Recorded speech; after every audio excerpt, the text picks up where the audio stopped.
The following video is based on a true story. It was summertime, so I was hanging out with Anthony and Brian, our Mormon friend. We were 15 and we had nothing to do, summer, we didn't have much money. And so we had these water balloons, and so we were like, well, let's just go to school and play this little game where like one person tries to get to the other side of the school without getting hit by water balloons. Me and our Mormon friend Brian were up on the roof of the school throwing water balloons down at Anthony. And all of a sudden we hear this guy screaming at us. I look over and there's some gigantic lard-ass with his wife and two kids coming home from the public pool. This humongous whale of a person starts screaming at me to get down to the roof of the school. So I got down to the roof and I look around and our Mormon friend Brian is nowhere to be seen. Yeah, he pulled a total bitch move and just ran away. Now let me clarify something about the Mormons that I grew up around.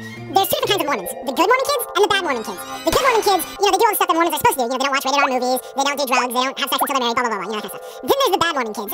These kids, they do every possible drug they can get their hands on, and they're boning everything that walks the earth.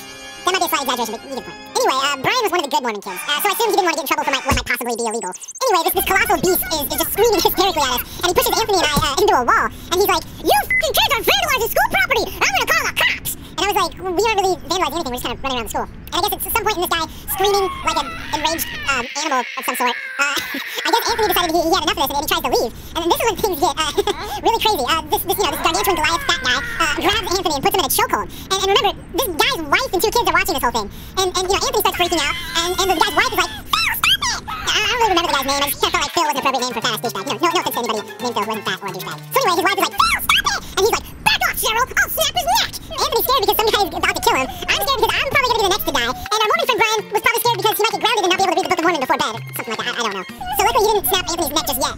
He looks at me and he's like, "You guys are in big trouble! What's your name?" And usually in these cases, when you're put in these sort of situations, you give him like a fake name, like Brad Pitt or Milo Ventimiglia. How's his last name go? It's like Milo Ventimiglia?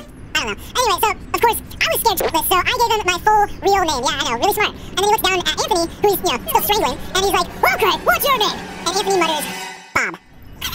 He says his name is Bob. Of all the possible first names, Bob is the one he comes up with. I really have no idea. And then he asks, "What's your last name?" And this is the thing that I thought was going to get us for sure killed. Because Anthony said his last name was Jones. That means his name is Bob Jones. Bob Jones is just about the most generic possible name anybody could come up with. I was like, alright, that's it, we're dead. We are definitely dead now. And he says, "Okay, Bob Jones." He actually believed it. "Where do you live?" And so, Anthony gives him some equally crappy fake address. It was probably something like 1234 Street.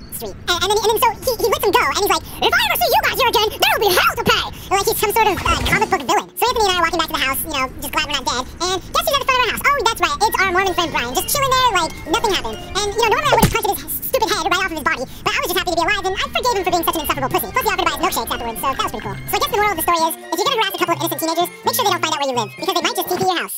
A lot. Hey, go to Smosh.com to see what else that fat ass yelled at us about. Well, I'm fat!